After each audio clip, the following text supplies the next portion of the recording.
الحمد لله رب العالمين والصلاة والسلام على رسوله الأمين وعلى آله وصحبه أجمعين.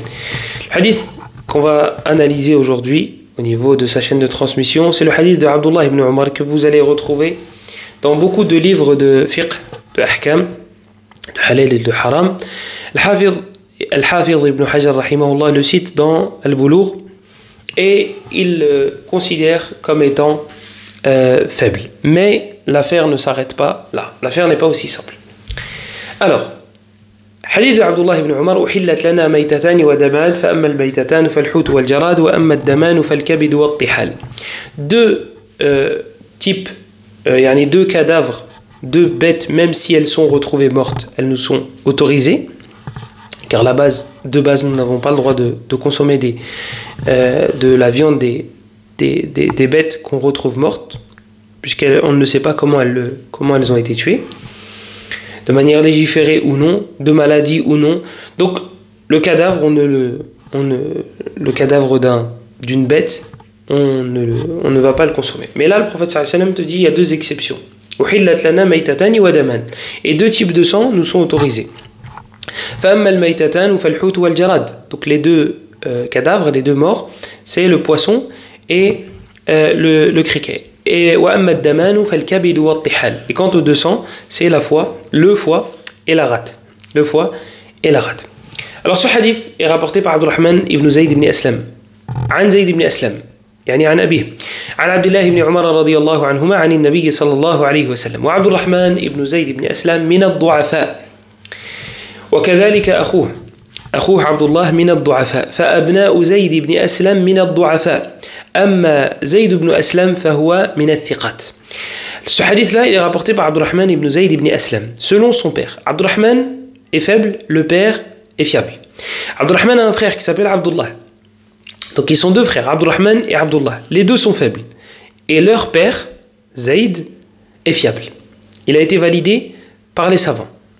Zayd ibn Aslam. Il rapporte beaucoup de hadith. Donc, les enfants de Zayd ibn Aslam sont faibles, Abdullah et Abdurrahman. Là, il est rapporté, ce hadith-là, par un de ses deux enfants, Abdurrahman. Donc, le hadith, on ne peut pas l'authentifier à cause de Abdurrahman. Mais, le hadith a une autre chaîne de transmission qui remonte jusqu'à Abdullah ibn Umar, et c'est sa parole à lui. Avant cela, j'aimerais faire un petit commentaire concernant le fait que le père est peut-être parfois faible et les enfants fiables. L'enfant est un savant du hadith, le père est un savant du hadith. Le fils est fiable, le père non. Et parfois c'est l'inverse, comme dans notre cas à nous. Et parfois les deux sont faibles, et parfois les deux sont fiables. Un exemple, Ali ibn al-Madini, rahimahullah ta'ala. Ali ibn al-Madini a été questionné sur son père. Est-ce qu'il est fiable? Est-ce qu'on peut prendre le hadith de lui? Est-ce qu'on peut compter sur sa mémoire? Qala abi da'if. Il a répondu, mon père est fiable. Mon père est faible. Mon père est faible. Et il en a même pleuré, rahimahullah ta'ala, et il s'est mis à dire que cette science, le hadith, c'est une responsabilité. C'est un dîn, c'est une religion. Donc, mon père ou pas mon père, je me dois de vous dire la vérité. C'est le hadith du prophète sallallahu alayhi wa sallam là. C'est pas mon père, ma mère, etc., etc. Donc, ça c'était un exemple que je voulais donner. Et parfois vous trouvez le père, par exemple Waki' ibn al-Jarrah, qui est très connu, un des professeurs de l'imam Ahmed. Il a son père aussi qui rapporte le hadith. Son père est acceptable. Waki' ibn al-Jarrah est plus qu'acceptable. Waki' ibn al-Jarrah est plus qu'acceptable selon l'avis le plus juste, et c'est l'avis qu'a soutenu l'imam Ahmed ibn Hanbal rahmatullahi alayhim jami'an. Le hadith qu'on a entre les mains, est-ce que c'est aussi simple que ça, hein? Il est faible et khlas, on passe à autre chose? Non, c'est pas aussi simple que ça. On va pas juste fouiller dans la chaîne de transmission, il y a un rapporteur qui est faible, le hadith il est faible. Attends, on va regarder s'il a d'autres chaînes de transmission. Et fi'lan, il a d'autres chaînes de transmission. Il a une chaîne de transmission qui remonte jusqu'à Abdullah ibn Umar, comme j'ai fait allusion tout à l'heure. Et cette chaîne de transmission, elle est rapportée par l'imam al-Bayhaqi. Et Inch'Allah, on aura l'occasion de parler des ouvrages de Al-Bayhaqi parce qu'ils sont très importants, surtout dans la science du hadith. Al-Bayhaqi, rahimahullah, il authentifie ce hadith-là, mais selon Abdullah ibn Umar. Qu'est-ce que ça veut dire selon Abdullah ibn Umar? Ça veut dire que ce sont ses propos à lui. C'est Abdullah ibn Umar qui parle. Ce n'est pas Abdullah ibn Umar qui dit le prophète a dit, contrairement à ce hadith-là que nous avons entre les mains. Donc Al-Bayhaqi, il te rapporte lui. Ce qu'il authentifie, lui. Il te dit, il rapporte de Abdullah ibn Wahb. Selon Sulayman ibn Bilal, selon Zayd ibn Aslam, selon Abdullah ibn Umar, mawqoufan. C'est Abdullah qui parle. Il ne remet pas ça, il ne remonte pas cette information jusqu'au prophète. Ce sont les informations, ce sont les propos de Abdullah ibn Umar. C'est lui qui parle. Radiyallahu anhuma. Donc voilà ce que le Bayhaqi authentifie. Ce qu'il rapporte lui-même de Abdullah ibn Wahb, selon Sulayman ibn Bilal, selon Zayd ibn Aslam, selon Abdullah ibn Umar. Et l'a précédé dans cela, Abu Zur'a et aussi Abu Hatim. Ils font souvent, ça va souvent ensemble. Abu Hatim, Abu Zur'a, ça va souvent ensemble. Rahmatullahi alayhim jami'an. Donc, conclusion. Le hadith est authentique jusqu'à Abdullah ibn Umar. Ses propos à lui, oui, pas de problème. Amma, tu me dis le prophète a dit, non. Le prophète n'a pas dit. Mais, ce hadith-là, on remarque une chose dans le début de celui-ci. Uhillat lana, nous a été rendu halal. Taïb. Abdullah ibn Umar, il peut dire ça comme ça. Il n'a pas dit je pense que c'est halal. Il n'a pas dit à mon avis c'est halal. Il a dit nous ont été rendus halal deux types de, et vous avez la suite du hadith. Et les savants disent que ça c'est un mawqouf wa lahu hukmul marfou'. C'est certes une parole d'un compagnon, mais il a le jugement de al-marfou', des propos du prophète. C'est comme si qu'il avait dit le prophète a dit. C'est comme si qu'il avait dit le prophète a dit. Parce que Abdullah ibn Umar ou un autre parmi les compagnons ne peut pas sortir ça de... ils ne peuvent pas sortir ça de leur propre tête. Nous ont été rendus halal. Les ordinateurs et les souris. Il ne peut pas. Il ne peut pas prendre cette responsabilité. Il te fera comprendre que c'est un ijtihad, que c'est un effort d'interprétation de sa part. Là, on dira, c'est l'avis d'Abdullah ibn Umar. Mais il ne peut pas le dire comme ça. Vous avez aussi dans le Bukhari, Kunna nu'mar. Nous avions l'habitude de recevoir l'ordre, de mettre nos mains droites sur nos mains gauches. De mettre nos mains dans la salade. Je crois que c'est le hadith de Sahl, je crois. Radiyallahu anhu. Là, s'il te dit nous avions l'habitude de recevoir cet ordre-là, c'est que ça émanait du prophète sallallahu alayhi wa sallam, ou bien les autres compagnons ordonnés, le prophète était présent, donc ça émanait de lui, ou bien ça a été validé par lui, alayhi salatu wa salam. Pareil, quelque chose de très similaire, c'est lorsqu'on a une information concernant l'invisible. Une information concernant l'invisible d'un compagnon. Lorsqu'il nous donne une information de l'ordre de l'invisible, est-ce qu'il peut sortir ça de sa tête? Non. Après, il y a peut-être certains cas exceptionnels, s'il y a des compagnons qui sont connus pour prendre des informations des gens du livre, Ka'b al-Ahbar mathalan, c'est autre chose. C'est des cas exceptionnels. وَالنَّادِرُ لَا حُكْمَ لَهُ. طيب إذن الخلاصة الذين رووه موقوفا ضعفاء الذين رووه مرفوعا ضعفاء الذين رووه موقوفا أقوى والأمر الثالث الاحتياط عند تزاحم الرفع والوقف. Donc pour résumer, ceux qui ont rapporté ce hadith et qui l'ont remonté jusqu'au prophète sallallahu alayhi wa sallam, cela a été fait via des chaînes de transmission faibles. On a dit le fils de Zayd ibn Aslam. Deuxième point, ceux qui l'ont rapporté mawqoufan sont plus fiables, jusqu'au propos de Abdullah ibn Umar. Et troisième point, c'est l'ihtiyat. le fait de prendre ses précautions quant au fait de dire le prophète a dit ou non. On a deux chaînes de transmission, une qui remonte jusqu'à un compagnon, une qui remonte jusqu'au prophète. Celle-là laisse à désirer, celle qui remonte jusqu'au prophète laisse à désirer, celle qui remonte jusqu'à un compagnon est plus fiable. Dans ce cas-là, beaucoup plus fiable. Dans ce cas-là, on va prendre nos précautions, et on va dire que c'est la parole d'un compagnon. Taïb, tu nous casses la tête. Mais le jugement, c'est le même. De toute façon, c'est le prophète. Ça a le même jugement. Oui, mais de dire le prophète a dit, c'est une lourde responsabilité. Ce n'est pas toute vérité qu'on va faire dire au prophète sallallahu alayhi wa sallam. Et même si ça a le jugement du marfou', eh bien on le dira de cette manière-là. On dira, ça a le même hukm, ça a le même jugement que si le prophète, que si cela émanait du prophète. C'est comme si cela émanait du prophète. Mais de te dire, le prophète a dit, je ne prends pas cette responsabilité. Pourquoi ? Parce que la lourde responsabilité qui pèse sur les épaules de celui qui dit le prophète a dit, alors qu'il ne l'a pas dit, n'est pas à prendre. En tout cas, pour moi. Le hadith qui fait peur et qui est un des hadiths, il fait partie des rares hadiths qui ont été décrits comme étant des mutawatir. Un nombre incalculable de rapporteurs le rapportent, ou bien c'est impossible qu'ils se soient tous mis d'accord pour mentir sur le prophète. Ce hadith-là a atteint ce degré-là d'authenticité. Mais l'afdhan aussi, au niveau des propos, il a été rapporté quiconque ment sur moi volontairement, qu'il prépare sa place en enfer. Quiconque ment sur moi volontairement, qu'il prépare sa place en enfer. Quelqu'un pourrait dire, moi je ne le fais pas volontairement. Oui, mais Allah t'a interdit de parler sans science. Donc si tu ne sais pas, tu ne fais pas.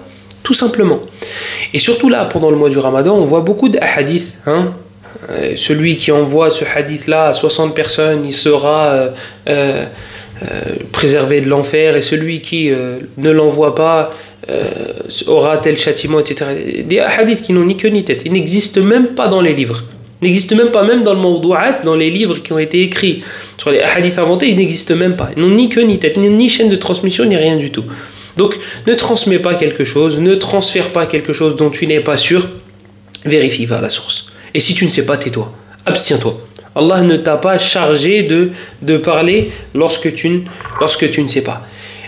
Lorsqu'on regarde ce que nos pieux prédécesseurs comment nos pieux prédécesseurs mettaient des remparts entre eux et la fatwa, entre eux et le fait de simplement rapporter une parole du prophète sallallahu alayhi wa sallam s'il n'était pas sûr à 200%. Et je vous invite à aller voir là, dans la Muqaddimah d'Ibn Majah rahimahullah ta'ala, dans le début de son sunan.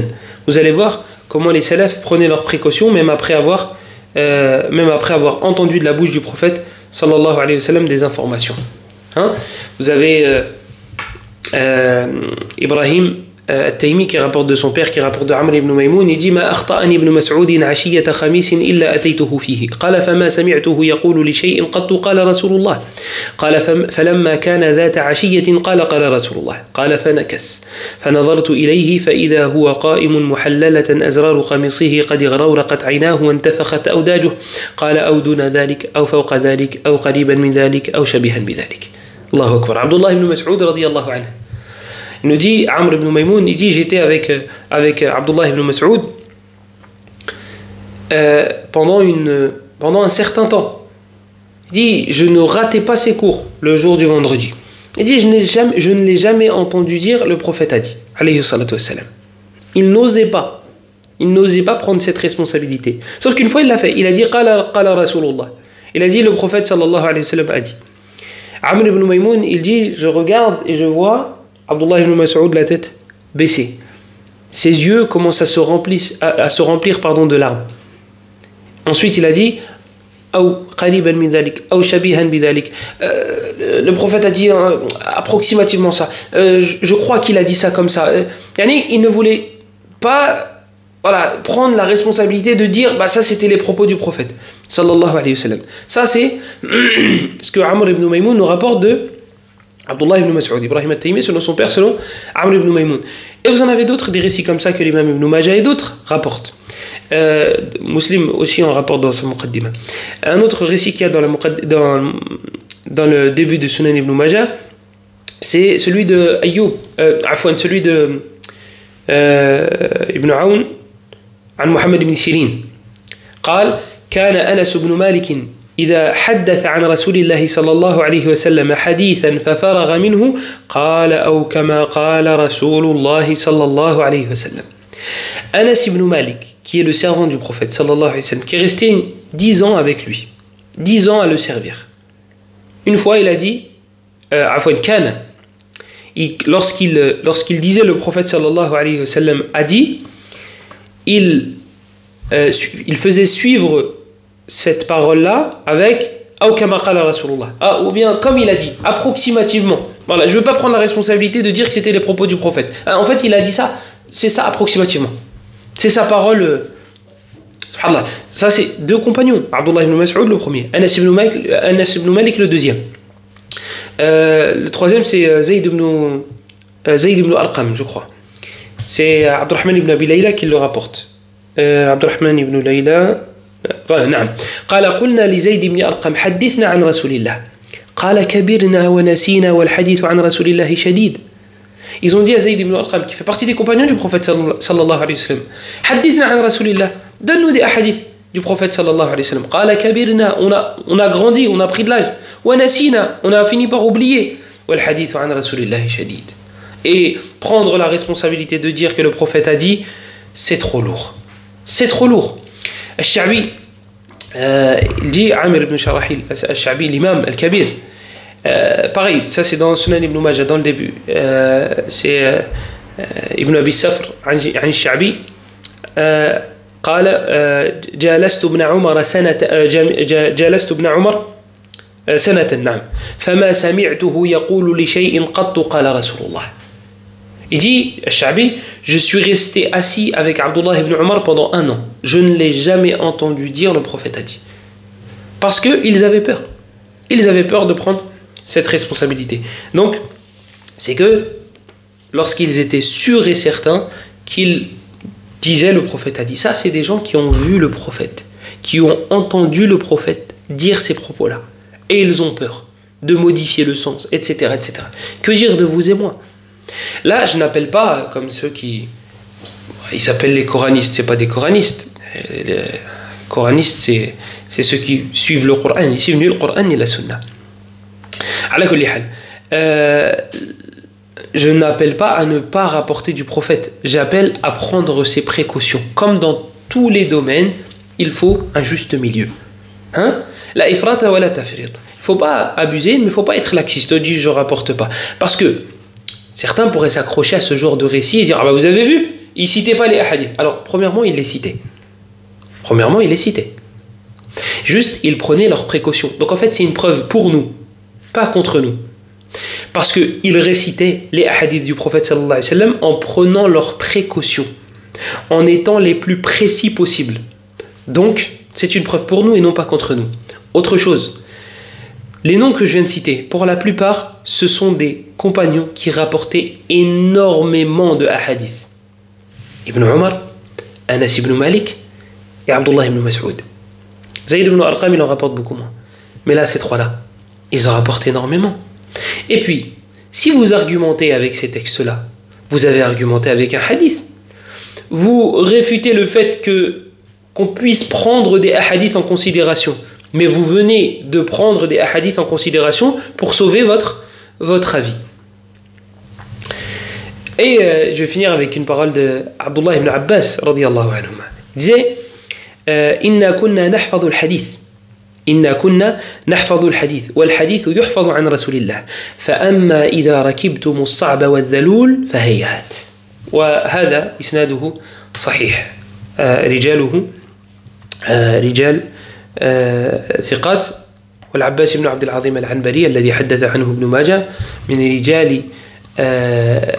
رجال مسلم وأصحاب السنن وأما البخاري فقد روى عنه تعليقا ولا أترجم ذلك لأنني لا أريد أن أترجم. Voilà pour aujourd'hui. سبحانك اللهم وبحمدك أشهد أن لا إله إلا أنت نستغفرك ونتوب إليك وصلى الله وسلم وبارك على نبينا محمد وعلى آله وصحبه أجمعين والحمد لله.